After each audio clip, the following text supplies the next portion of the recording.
and welcome back. Today I'm going to talk about a prediction I called the end of banks as we know them.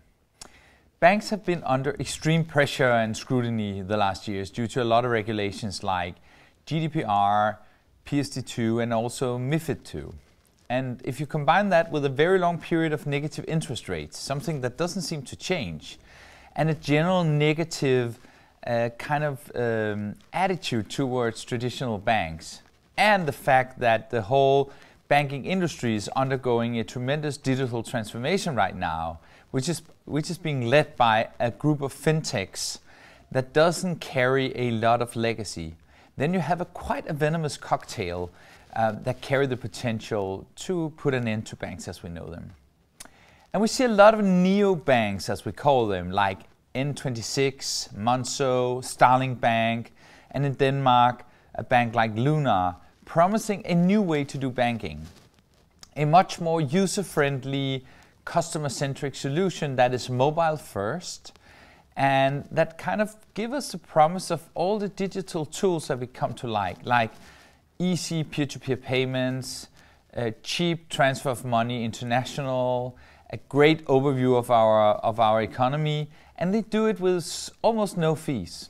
So of course this is a serious competitor.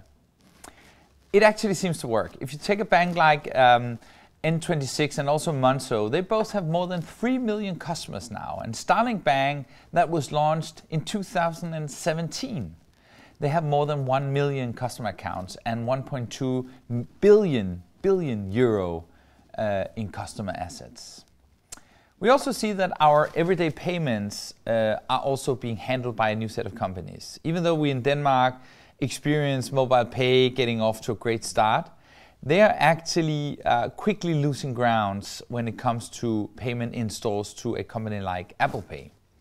And on top of that, you have open banking, which we've only seen kind of the tip of the iceberg so far. If you take a company like Green Dot that provides something we call banking as a service, they now have more than 5 million customer accounts, which they have gotten to through partnerships with companies like Walmart, Apple and Uber. And several of these companies are actually launching financial products by themselves. We see Apple with a new credit card. We see Uber launching what they call Uber Money. And they're not alone.